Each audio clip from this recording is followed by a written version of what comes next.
sharifingiz? Junaydullayev, Isoqxon To'ra. Tug'ilgan yilingiz? Melodiy 1862-yil. Qayerda tug'ilgansiz? Namangan uyezdining To'raqo'rg'on qishlog'ida. Ota-onangiz qanday kasb qilishgan? Otam Junaydulloh hoji, onam Xurbibi Otin. Maktabdor muallimlar bo'lishgan. Ya'ni eski maktabda diniy ta'limdan saboq berishgan. Ha, Siz to'ralar avlodisiz, a? ma'rifatli to'ralar avlodi. Demak, burjuaziya vakilisiz. Qanday ma'qul ko'rsangiz, shunday yozing. Otangiz Junaydulla Eshon haj safarida vafot etgan ekan, to'g'rimi? Ha, Balki u sho'rolar davlatidan qochib ketgandir. bu voqea mening talabalik yillarimda yuz bergan. Sho'ro davlati esa 30 yildan keyin qurildi. Davom eting. Otam ikkimiz hajga borgan edik. Otam Makka va Madina orasidagi Zulhulayfada og'ir dardga chalinib, og'amdan o'tdilar. O'z qo'lim bilan tuproqqa qo'ydim. Qaysi chet tillarni bilasiz? Turk, arab, fors, ingliz, urdu tillari. Oho, shak emassiz o taksir. Rus tili bilan ham tanishdirsiz.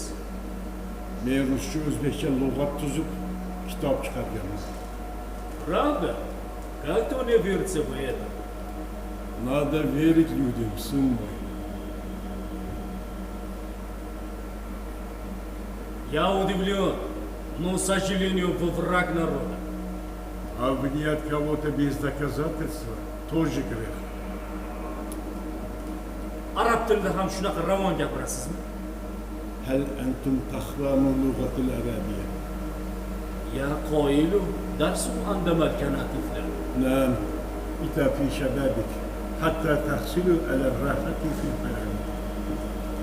Men bunchalik uzun jumlani tushunmayman. Yoshligingda mehnat qilsang, qariganda rohatini topasan dedim. Ingliz tilida gapiringchi. I can speak English, but you don't know English. Xo'sh, nima dedingiz? Men inglizcha so'zlashim mumkin, lekin siz inglizcha tushunmaysiz. Mana shu jumla hind tilida qanday aytiladi? Men bixarteu bolxoum, lekin ab bixarteu naxin shanate.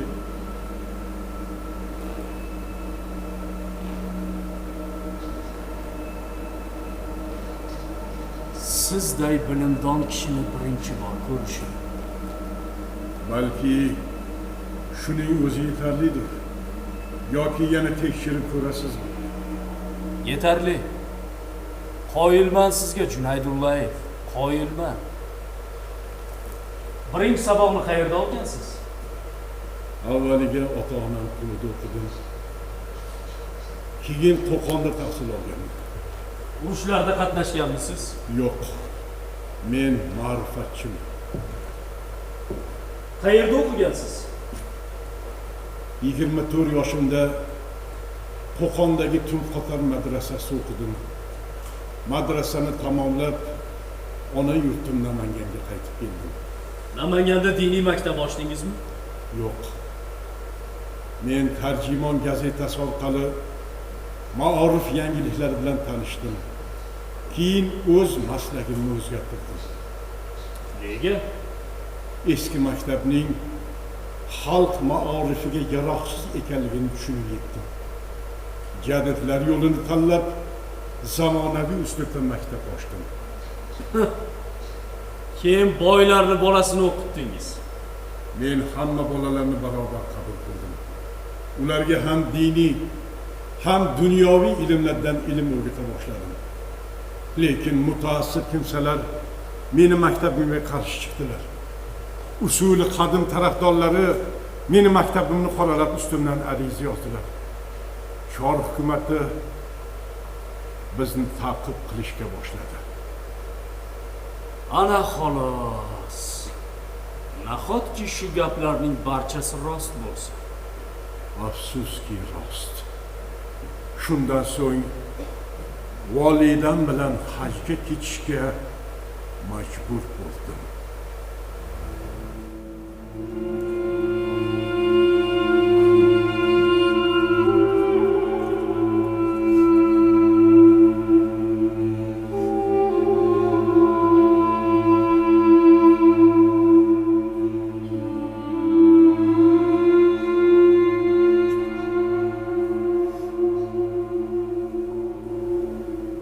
Tushunsangiz-chi taqsir. Bo'ldi, zamon o'zgardi. Eski maktabning umri tugadi. Shuning kasliga biz taraqqiyotdan ortda qoldik. Bostirib kelgan dushmanga yengilib unga qaram bo'ldik. Hamma ish Allohning irodasi. Bandasi Xudodan zo'r emas, to'g'ri? Yo'q, imom domla. Bu qaloqlik oqibati. Bolalarimizga zamonaviy ilmlarni o'rgatmasak, hali bundan battar bo'lamiz. Endi bizga yangi maktab, yangi ilm, yangi kashfiyotlar kerak. Musulmonchilik qayerda qoladi unda, to'g'ri? Musulmonchilik savodsizlikdan iborat emas, imom domla. Bolalarimizni alif bezabar, alif bozabar deb baqirtirib umrini bekor o'tkazdik. Bolalarimiz kimyodan, jo'g'rofiyadan, hisobdan, handasadan, xorijiy tillardan mutlaq bexabar. Yangi usulga o'tadigan fursat yetdi taqsir. Musulmonchilik asosda, to'g'ri? Men yangi uslubda bolalarga bir oydayoq o'qish, yozishni o'rgata oldim. Bir oyda? Bu sehrli jodu, soha. Bir oyda savod chiqarib bo'lmaydi. Istig'for ayting, kofirlarga havas qilmang. Men kofirlarga emas, ilm va fanga, taraqqiyotga havas qilaman taqsir. Bu havasdan voz keching, to'g'ri?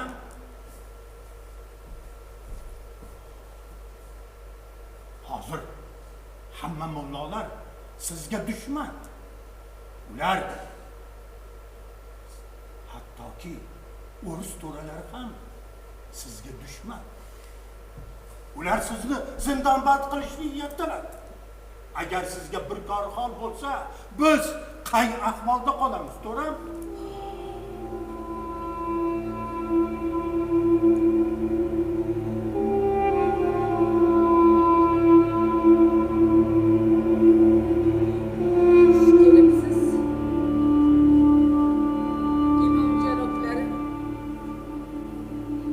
Assalomu alaykum, xotinoyim.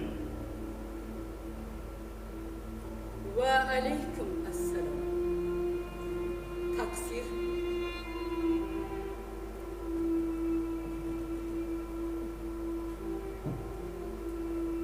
Taqsir. Labbay.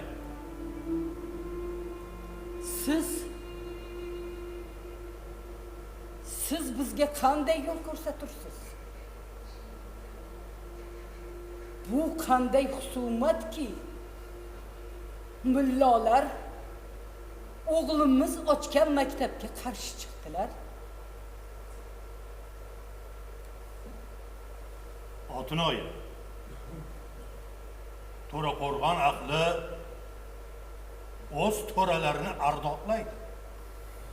Isoxon to'ram Hazrat Rasululloh sallallohu alayhi va sallam avlodlaridan bo'ladi ular. Ammo hozirgi zamon jadid maktabiga qarshi. Shu boisidan Isoxon to'ram biroz maktabni yopib tursalar.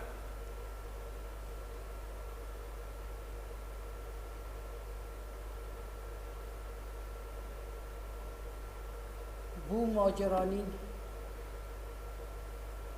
Sababi bizga ayon taqsir. Ish sizlar xohlagandek bo'ladi. Maktab yopilishi lozim ekan. Yopiladi. Onajon, axir Qulluq otinoyim, qulluq. Imoningiz salomat bo'lsin. shafqat qiling, onajon. Qachongacha mutaassiblar ilmni bo'g'adilar? Qachon bu el kamolga yetib ilm ma'rifatli bo'ladi?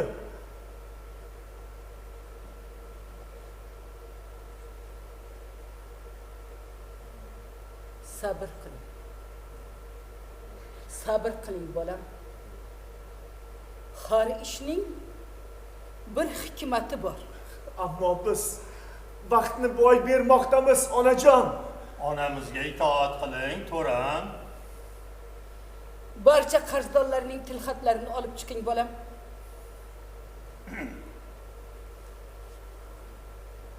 Xo'p bo'ladi.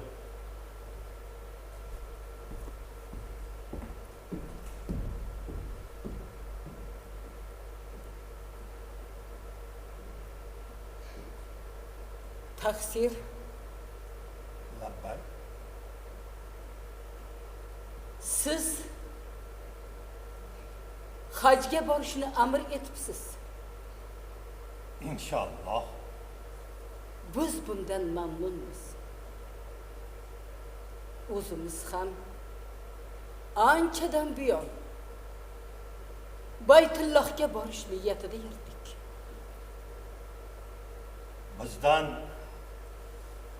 ranjimasangiz otinoyim. Hozirgi siyosat juda ham qattiq.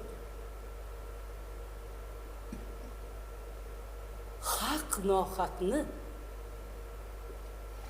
Alloh taoloning o'zi biladi taqsir.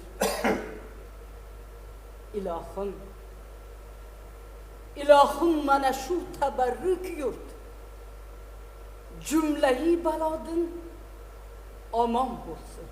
Alloh akbar. Onajon, mana qarzdorlar tilxati. Yaxshi bo'lam. Imom janoblariga topshiring.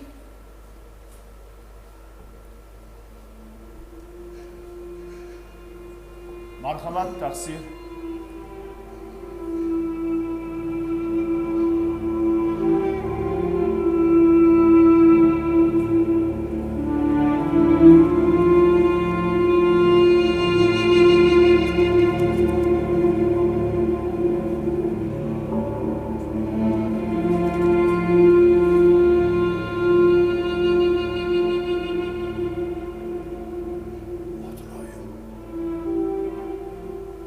Bularni nima uchun menga berdingiz?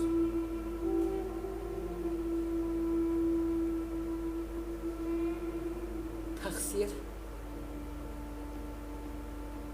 Siz hayron bo'lmang.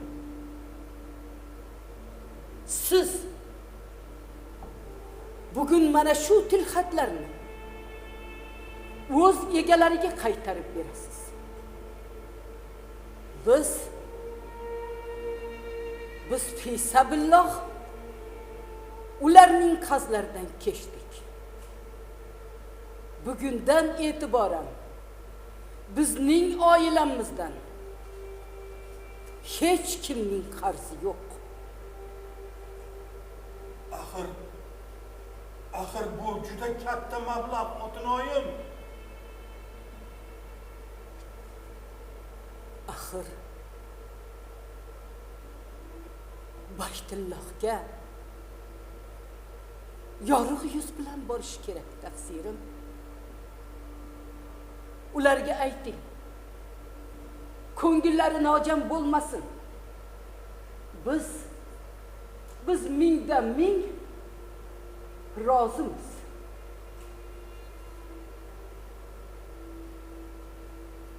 Alloh sizdan rozi bo'lsin otinoyim.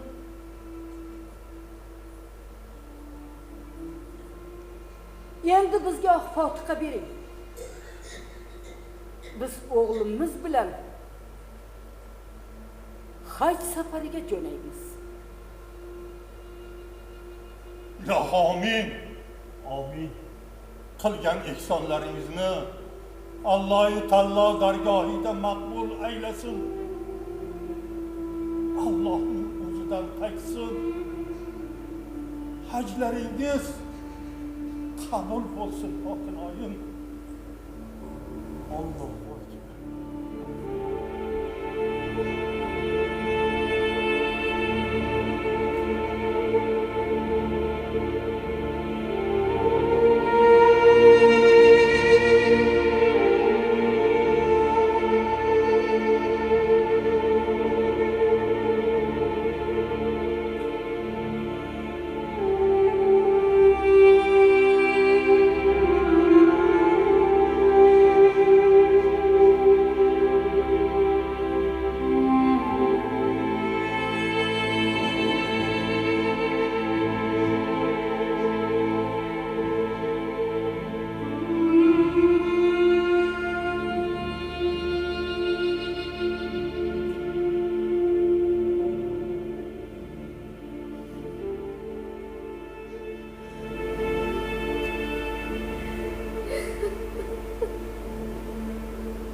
Yig'lamang. Yig'lamang Ruqiya bibi. Yig'lamang bolam.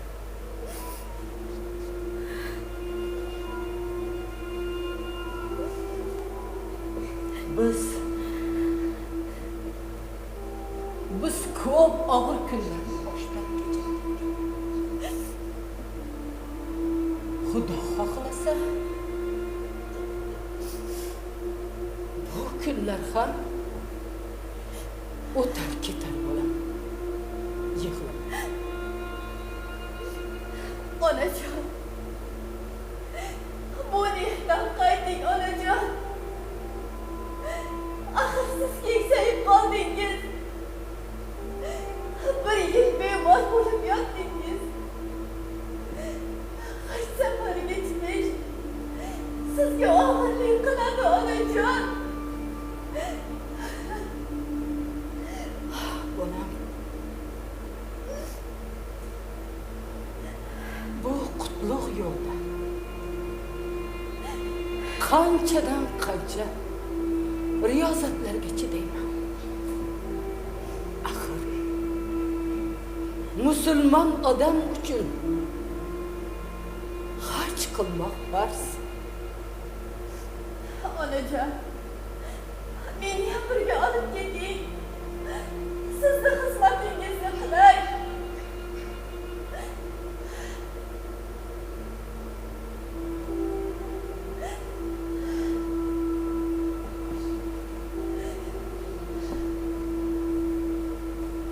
Ruqiya bibi.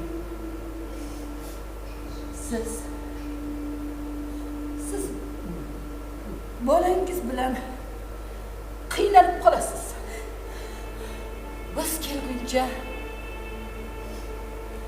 Biz kelguncha bolam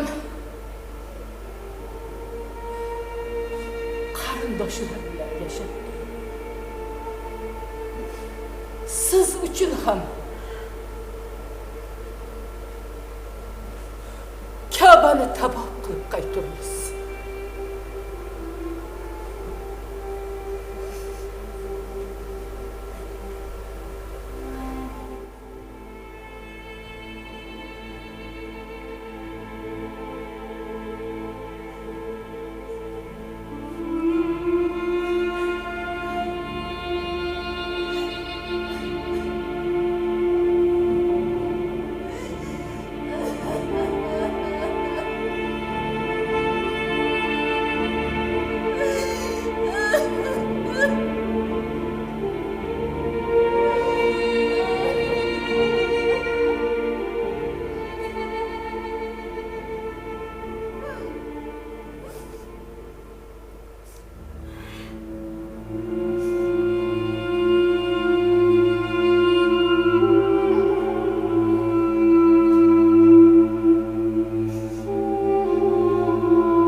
Abbosxon to'ra.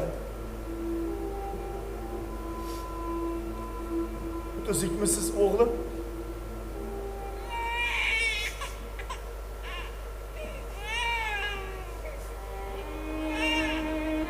Ha, toychog'im.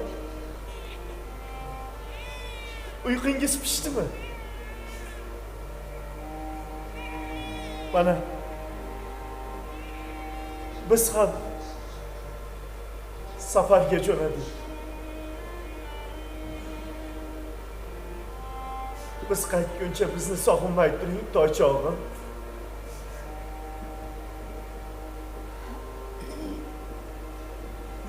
To'rim, Habibi, qachon qaytasiz? Hojilar juda uzoq yo'l yuradilar. 3-4 oyda kelib qolarmiz, bibi. Onamga ayting. Safarga chiqmasinlar.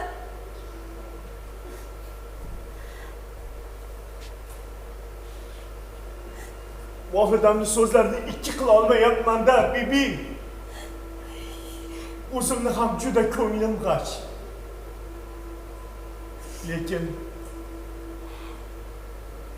Lekin na iloj.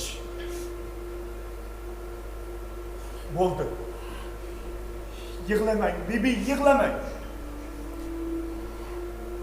Biz qaytguncha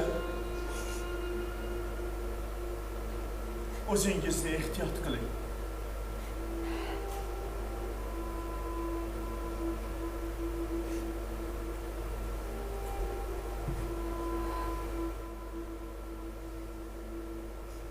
Abbosxonni hammasini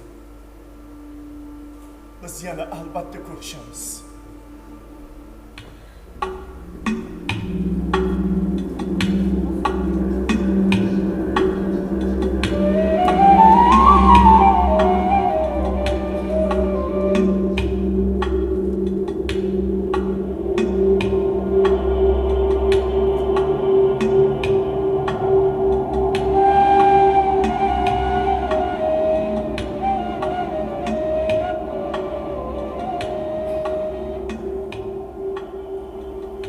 Demak, maktabingiz yopildi.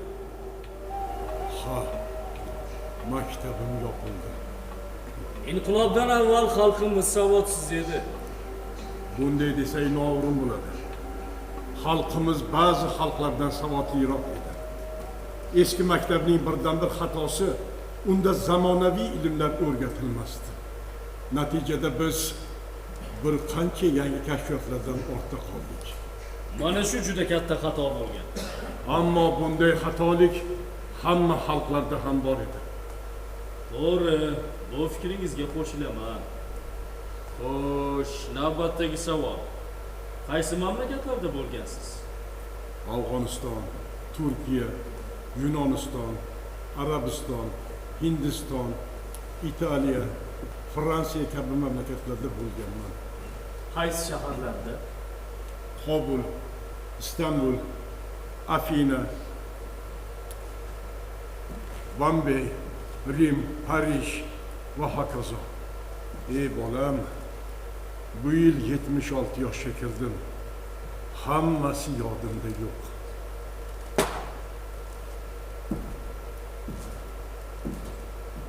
Menga grajdanin tergovchi deb murojaat qiling. Xo'p, grajdanin tergovchi. Chet ellarga borgan. Keyin nima bo'ldi? Onam Qurbibi otin irodasi bilan hojilar karvoniga qo'shilib Arabiston sari yo'lga tushdik. Nechinchi yil safarga chiqqansiz? Yanglishmasam 1887-yilda. Ha, o'shanda 26 yoshda edim. Aha, davom eting.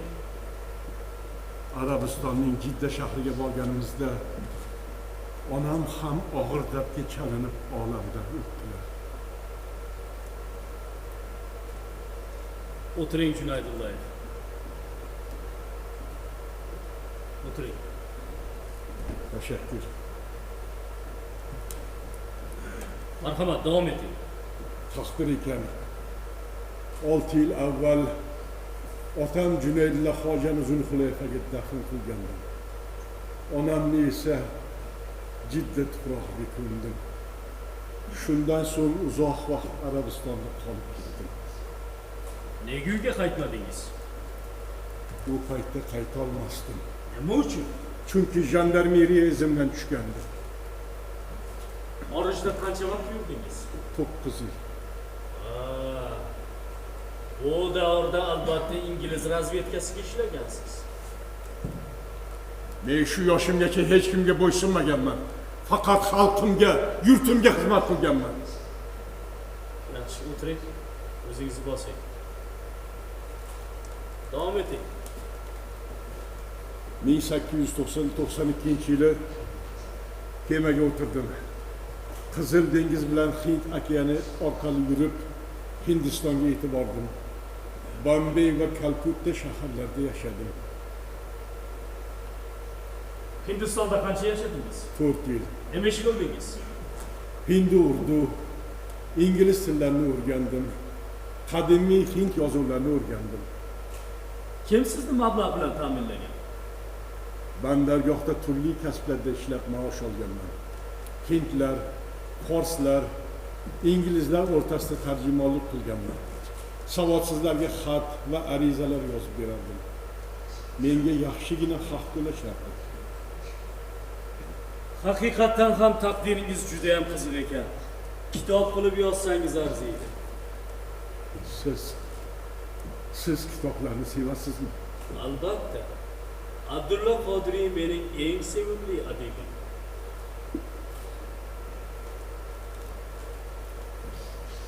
Vatanni sog'ingandirsiz? Vatanni sog'inmay bo'larkanmi? Safardan qachon qaytgansiz? 1896-yili Hindistondan Birmaga, Birmadan Xitoyga o'tdim.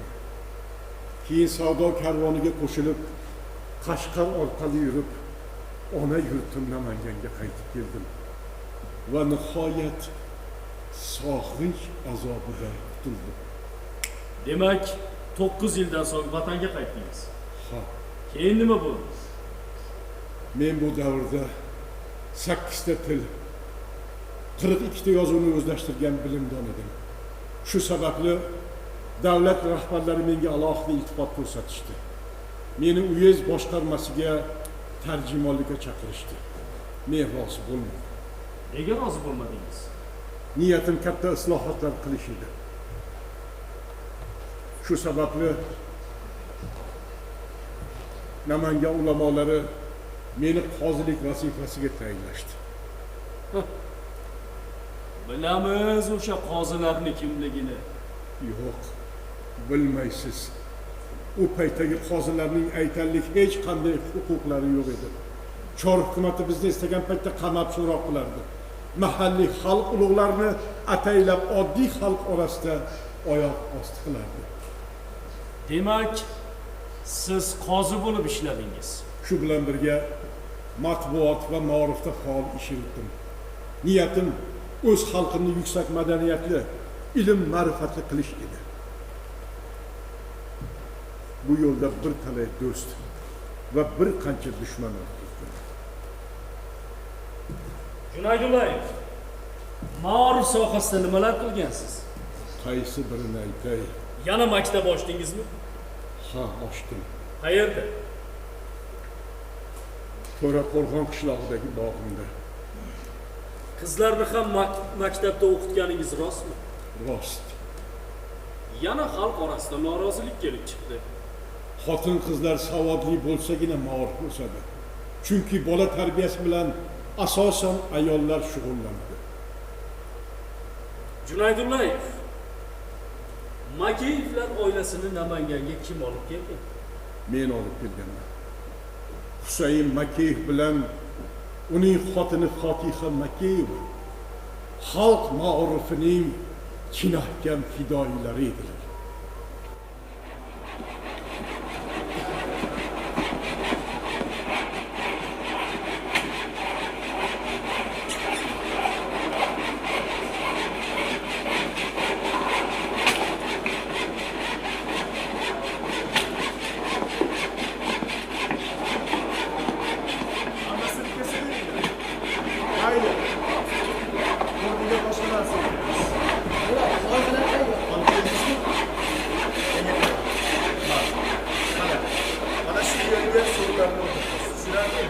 Mana bu yerga.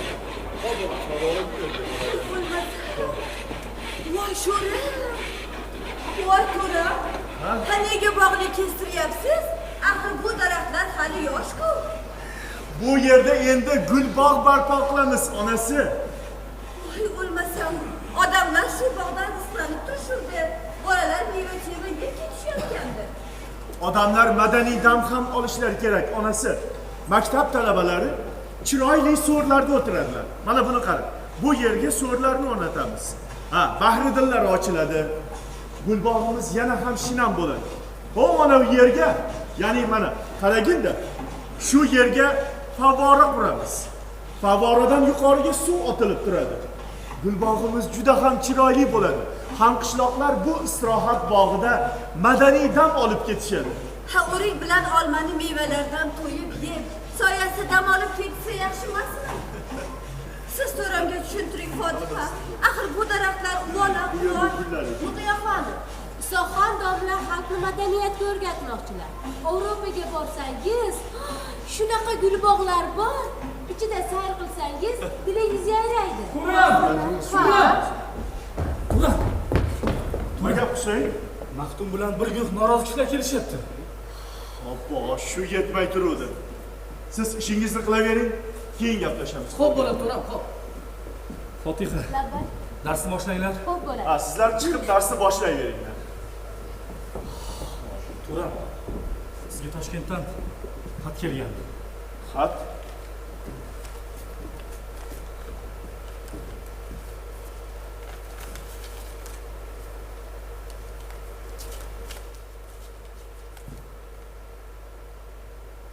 Husayn, Abbay Turan, Munavvar qordan kelibdi. Toshkentdagi Xoniya maktabida bitiruv imtihonlari bo'lar ekan. Shu imtihonda bizni ishtirok etishimizni so'rabdilar.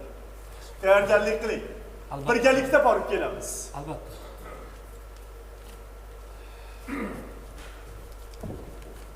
Turan, ular bu yoqqa kelishyapti. Mayli kelaverishsin-chi. Assalomu alaykum. Kelinglar. Kelinglar taqsirlar, kelinglar.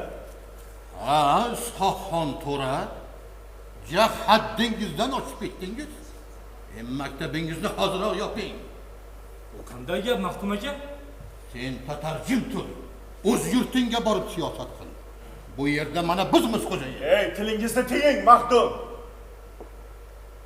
Adashmasam, maktabingizda ayollar bilan qizlarni ham o'qitayotgan emisiz? Shu rostmi? Ilm olish har bir muslim va muslima uchun farz. Ayollar ham ilm olishga haqli. Ayol kishi uyida o'tirib bilimini olsin. Uyda olingan ilm yetarli emas, Maxdum. Bilib qo'ying. Ayol kishidan hech qachon olim chiqmaydi. Olim ham bo'la olmaydi. Bas! Maxdum, marhamat qilib hozirroq ketinglar. Bu dargoh maktab. Bu yerda bolalar ta'lim olishmoqda. Turan, g'azabimizni keltirma.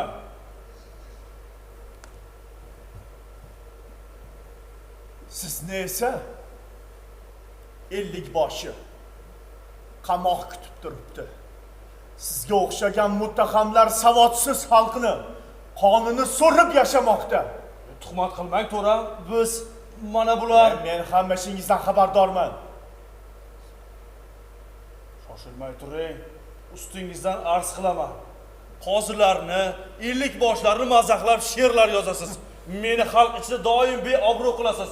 Hali bu ishingiz uchun javob berasiz. Ha, javob berasiz. Sizni kimligingizni xalq juda yaxshi biladi, 50 boshi. Hali ko'rasiz. Hamma savodli bo'lib, o'z haqqini tanib oladi. Sizga o'xshagan poraxo'r, yulg'ich, zolimlarni oldiga quvib soladi. Isoxon to'ra, sizni yana bir marta ogohlantirib qo'ying. Orqangizga qayting. Ba'zi bir shapka kiygan davlat odamlarining gapiga ishonmang. Ularning hammasi shaytonning vasvasasi. Yo'q, Maxdum. Men endi hech qachon zamondan ortda qolmayman. Jahon kezib, ilm o'rganib shuni angladimki, zamon doim yangilanib borar ekan. odamzod mana shu alpozda qiyomat tomon yaqinlashib boradi. Aksincha, odamzod kamolotga yetib boradi. Yil sayin yangi kashfiyotlar ro'yobga keladi. Yer yuzi obod bo'ladi. Odamzod farovon yurtlarda ahil, inoq, erkin, ozod bo'lib yashaydi. Bu xayrli ishni ilm ahli amalga oshiradi. Ha barakalla. Ana o'sha siz aytgan ilm ahli mana bizmiz. Biz. Siz ilm ahlimisiz, Mahdum? Haligacha maktabingizda bolalarga falloh solasiz. Tayoqlab urasiz. Yorilgan badaniga tuz sepasiz. Siz bolalarning yuragini zada qilish bilan bandsiz, Mahdum. Men yosh bolalarni urishni taqiqlaganman. Ammo siz haligacha bilganingizdan qolmaysiz. Aytib qo'yay. Yana bir marta bolalarni urganingizni eshitsam, o'zingizdan o'pganlar. Yosh bolani urmasang aqli kirmaydi-da. Bilimga mehr qo'ymaydi. Men ana shu yoshlarni qorong'u zulmatdan yorug'lik tomon olib chiquvchi bir nurman, ustozman, ustoz. Bolalarni qaysi nurga boshlab bormoqdasiz, Mahdum? Axir siz oddiy bir gugurtga qarshi chiqasiz. Qalamdon ustidagi surat uchun janjal ko'tarasiz. Avropada esa odamlar poyezdda dunyo kezib, aeroplan yasab osmonga uchishmoqda. Hay. Ishoqxon, tilingizga erk bermang. Iymoningizni keltiring. Ana shu osmonga uchish, siz aytayotgan otash arava, bularning hammasi gunoh kabir. Nega oddiy haqiqatni tushunmayapsiz, Mahdum? Ilgari Qo'qondan Toshkentgacha 20 so'm sarflab, sart aravaga o'tirib, bir haftada yetib borar edingiz. Endi bo'lsa bir kunga qolmay yetasiz. Xarajatni ham 4 barobar arzon. Siz bo'lsa poyezd harom, otash arava kofirniki, suratga tushgan dozoqda kuyadi deb haloyiqni qo'rqitasiz. Bilganingizni qiling. Ammo bilib qo'ying. Bularning hammasi Dajjal qilayotgan nayrang. Ha, nayrang. Bolingi. To'xtang, Mahdum. Shu gapim yodinglarda bo'lsin. Qaysi bir domla bolalarni kaltaklasa, maktabini yoptirib, jarimaga tortaman. Siz o'qitgan yoshlar 3 oy qish davomida gapxonaga yotib olib, oshxo'rlik, bo'zaxo'rlik, mayxo'rlik qilmoqda. Bu bemaza yoshlar na ilm hunarga, na bir jamiyat ishiga mehr qo'ydi. Ular qachon ilm o'rganadi-yu, qachon bir foydali hunarni egallaydi? Siz adashgan keksa yoshni yo'lga solish o'rniga mol dunyo to'plash g'amiga tushib qoldingiz, Mahdum. Hazrati Rasululloh sallallohu alayhi va sallam aytganlar: Hubbud dunya ras'u kulli xotiya. Ya'ni dunyoparastlik barcha xatolarga bosh.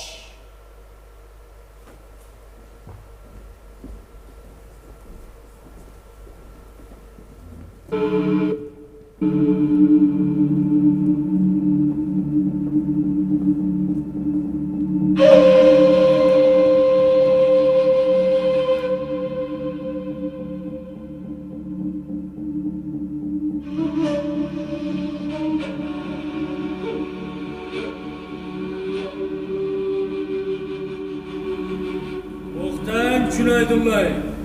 To'xtang. Siz Munavvar qoridan kelgan xat haqida gapiring. U bilan tanishmidingiz? Munavvar qorim bilan juda yaqin birodar bo'lganman. Bu javob qat'iymi? Qat'iy.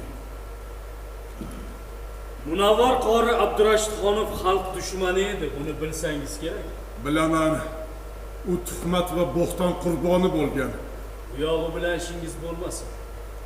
U 30-yillarda qatl etilgan. Bundan xabaringiz bormi? Xabarim bor. Nega bu sirni yashirmayapsiz? Nega ochiq-oydin tan olyapsiz? Bu yil 76 yoshga kirdim. Endi menga baribir.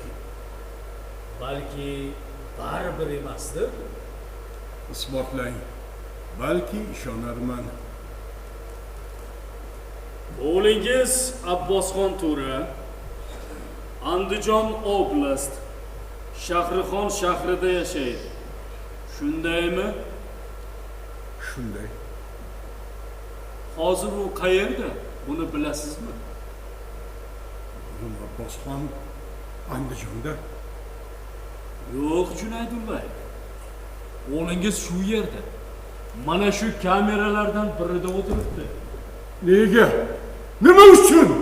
U xoinlikda ayblanmoqda. Yo'q, mumkin emas. Mumkin emas. Isbotlang, balki ishonarman. O'g'lim 1 yoshga to'lganda xorijga ketdim. U 10 yoshga to'lganda qaytib keldim. U bir og'iz so'z aytishga ham botinmasdi. Doim yonimda yurib xizmatimni qilgan. Yo'q. Qachon olib kelishdi uni? O'g'lingizni sizdan bir kun avval 7-fevral kuni qamoqqa olishgan. Abbosxon To'ra barcha gunohlarga iqror bo'ldi. Qanaqa gunoh? Abbosxon To'ra xalq ichida yurib, yaqinda sho'rolar davlati qulaydi, biz ichkaridan turib zarba beramiz deb ommani isyonga chaqirdi. Yo'q. Bo'lishi mumkin emas. Mumkin emas. Isbotlang, balki ishonarman. Menga qarang. Iltimos qilaman sizdan. Meni o'g'lim bilan uchrashtiring. Yaxshi, Iloji bo'lsa hoziroq. o'ylab ko'raman. O'tiring, Junaydulbay, o'tiring. O'zingizni bosing. Avval siz menga javob bering. Yana kimlar bilan yaqin bo'lgansiz?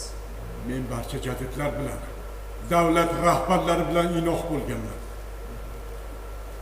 Demak, Munavvar qori taklifi bilan Toshkentga borgansiz.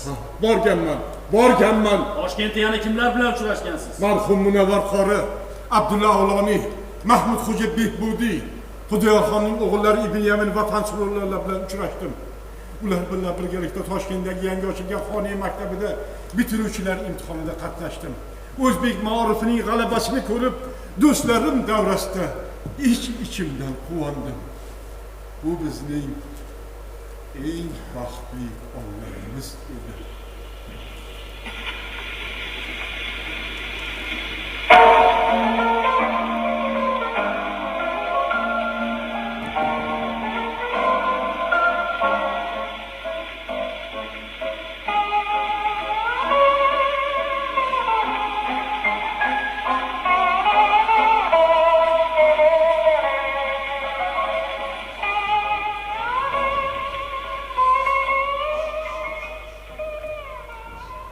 Demak, litografiyani rivojlantirish uchun matbaa ochdingiz. Bosh maqsadim shu edi. Litografiyani kimdan, qayerdan olgansiz? Orenburg shahrida nemis tadbirkori Gauffmandan. Pulni qayerdan olgansiz? O'zimni jamg'armam litografiyani yarim pulga ham yetmadi. Gauffman juda baland narx qo'ydi. Har qancha yalinmay narxini tushirishga rozi bo'lmadi. Bir amallab 10 yil davomida uzish sharti bilan uni ko'ndirdim. Demak, 10 yil davomida qarz to'ladingiz. Ha, 10 yil qarz to'ladim. Qarzimdan qutulib, yelkamga shamol tekkan yili qonli inqilob yuz berdi. Litografiyam sho'ro hukumati foydasiga musodara qildi. Bundan xabarim bor. Davom eting. Yo'l bo'yi boshliqlarga, mirshablarga yalinib yolbordim. Har biriga hujjat ko'rsatib choychaqa uzatdim. Litografiyamni ming azobda Qo'qongacha poyezdda olib keldim. Yashqlarni vagondan tushirib, tuyalarga yuklab To'raqo'rg'onga olib keldim. Kimlarning kitoblarini chop etgansiz? Marhum Munavvar qori, Mahmud Xo'ja Behbudiy, Abdulla Avloniy va boshqa mujtahid olimlar. Ha, shu jumladan o'zim maktab qo'llanmalari yozganman. Ular 20 yil davomida ma'rifga o'quv qo'llanmalari sifatida xizmat qildi. Matbaani qayerda ochgansiz? Avvaliga o'z bog'imdagi binoda ish boshlab, korxonamga Matbaai Ishoqiya deb nom qo'ydim. Junaydullayev, matbaa ramzini o'zingiz chizganmisiz? Ha. Men ilmni quyoshga o'xshatdim. Quyoshning rasmini chizib, ichiga ilm so'zini yozib qo'ydim. Bu ramz hammaga ma'qul bo'ldi. Demak, ilm bu quyosh.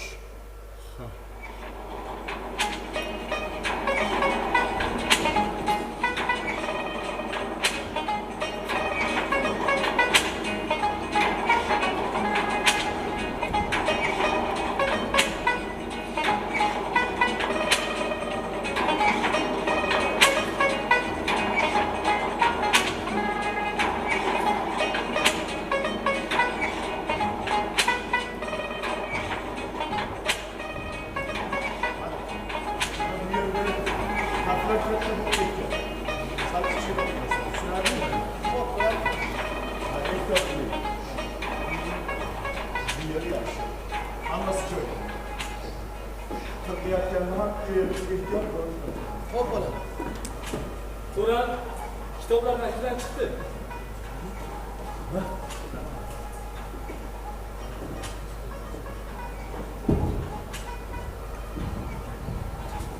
Barakallah. Juda chiroyli. Uzr Turan, siyohi biroz ko'payib ketibdi. Ha, to'ram. Mana bu joylarda biroz oshirib yuboribmiz. Hechqisi yo'q. Bu tuzatsa bo'ladigan nuqson. Bundan keyin sal e'tiborliroq ishlanglar. Bo'ladi Turan. Umuman olganda ishingiz chakka emas. Hammangizga yangi kitob muborak bo'lsin. Rahmat, to'ram. Ha. Husayn, Labay Turan. ko'rib turibsiz, zamon juda notinch. Inqilob avjiga chiqib bormoqda. Ichki nizolardan juda ko'p odam qon qarshidi. Bu bechora xalq yana qiynaldi. Ammo biz kitob chiqarishdan to'xtamasligimiz kerak. Maktabdan bo'shashingiz bilan shu yerda chopxonada bo'ling. Xo'p bo'ladi Turan. Ha, siz esa Mirajab, Eshitaman, to'ram.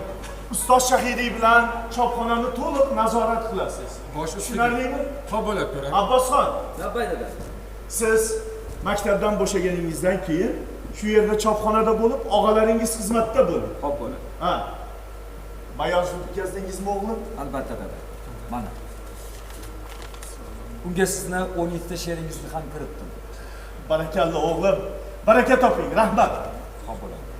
Dada, sizlarni esdalik uchun suratga olib qo'ysam maylimi? Mayli. Yaxshi bo'lardi. Kitoblarni esdalik bo'lib qoladi. Albatta. Kelinglar. Demak, integralga olib tushamiz. Abbosxon, o'zingiz ham keling. Xo'p bo'ladi. Bir-biringizga yaqinroq turing. Kela qoling. O'tirib oling, Abbosxon.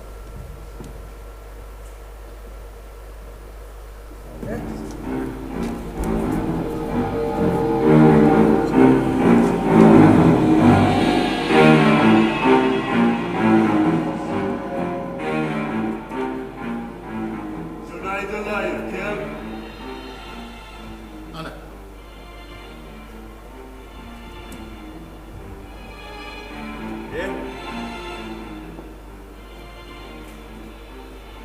Junaydullayev, sizni chopxonangiz ishchi dehqon hukumati tomonidan musodara qilindi.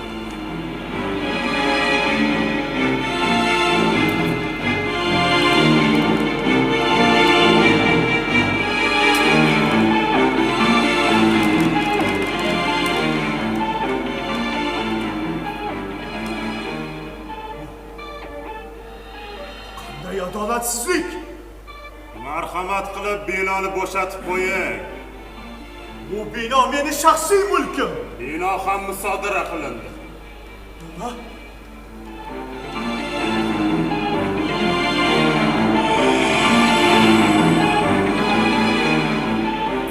Insofsizlik o'rtoq boshliq.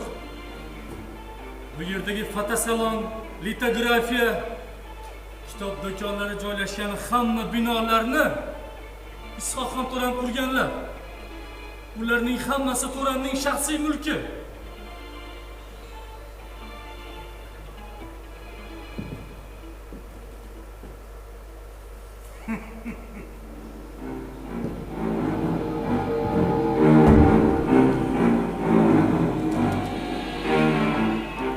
Matbaachilar, endi sizlar Burjoy Junaydillayevga emas, ishchi dehqon hukumatiga xizmat qilasiz. Sho'rolar hukumati mulkdorlikni bekor qildi. Hamma boylarning yer mulki, yig'ib to'plagan sarmoyasi xalq hukumat hisobiga musodara qilinadi. Hozirroq hamma diniy kitoblarni aravaga ortinglar. Agarda birortasini yashirib qo'ysangiz, qo'ttovga hukm qilinasiz.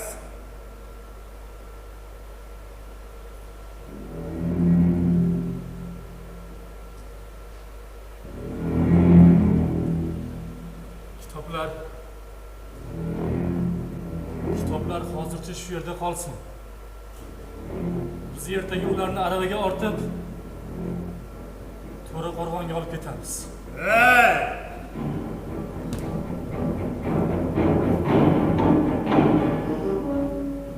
Diniy kitoblar hech qayerga olib ketilmaydi. Ularni bugun tunda gulxanga tashlab, to'la-to'kis likvidatsiya qilinadi.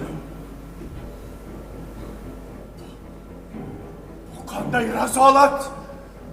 Qanday yovvoyi siyosat? Tilingizni tiying, Junaydillayev. Axir kitoblarni yondirish vahshiylik-ku. Sho'rolar hukumati mehnatkash xalq irodasini bajarmoqda.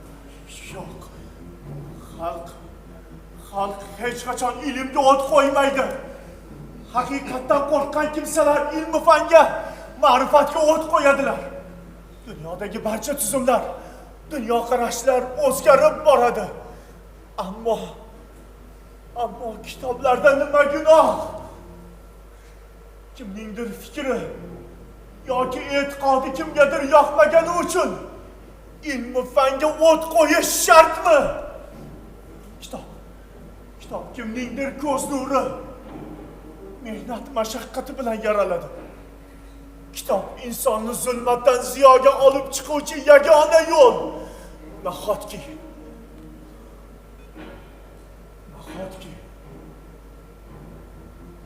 Nahotki sho'rolar shu haqiqatni anglamasa? Junaydillayev,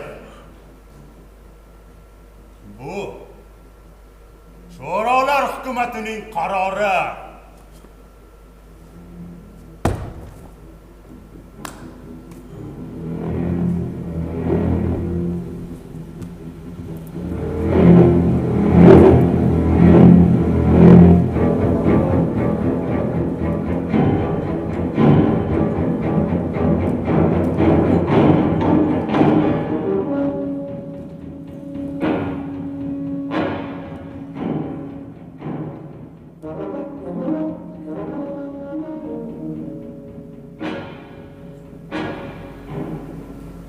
Kitoblar haqidagi fikringizga qo'shilaman, Junaydullayev. Ammo shuro siyosatiga qarshi har qanday kitob yo'q qilinadi. Marhamat, choydan iching.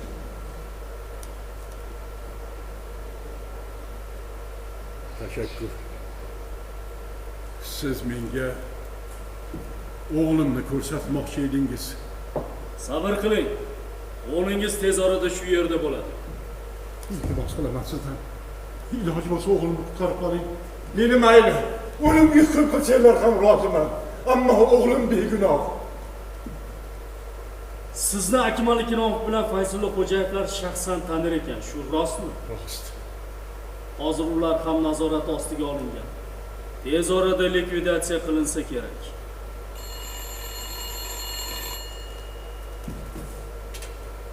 Eshitaman? Yes.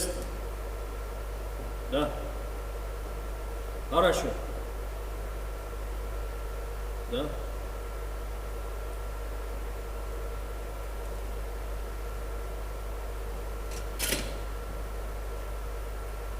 Bu kampaniya ittifoqdagi barcha respublikalarda boshlandi. Endi o'zingiz ham, o'g'lingiz ham o'limga mahkumsizlar. Demak, farzandim ham.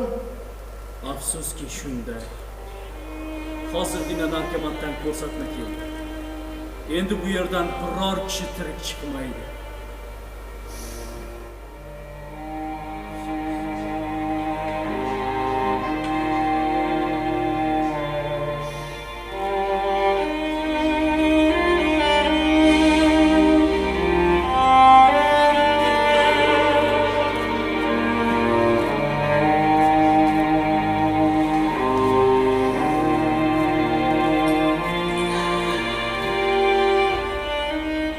Dada,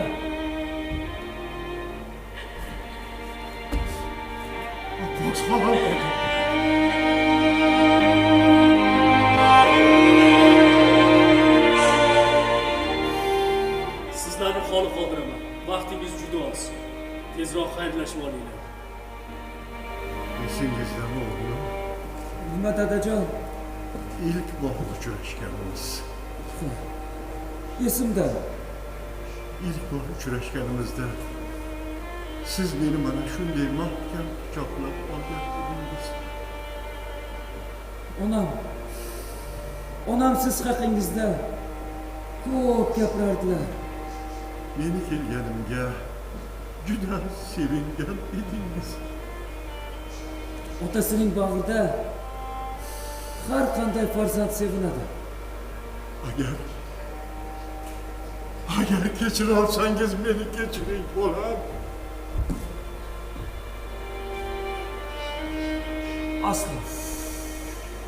Aslo bu so'zni tilga olmang qiblagohim. Men ma'rifatparvar Ibratning o'g'liman. Ibratning o'g'li bo'lish esa o'zi katta baxt. Ammo bu baxt yakuniga yetgan ko'rinadi dilbandim.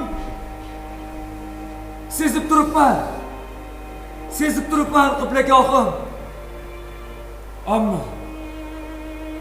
Ammo kun kelib insonlar siz va meni eslashadi. Bu baxt hech qachon tark etmaydi. Rahmat bolam. Sizdek farzandim bilan faxrlanaman o'g'lim. Hech qachon ko'z yoshlaringizni birovlarga ko'rsatmang. Biz ma'rifat yo'lida kurashib borlig'imizni fido qildik. Shu sababdan taqdirning barcha sinovlariga sabot bilan chidadik. Bu oxirgi sinovni ham dadil kutib olamiz bolam. Bolam.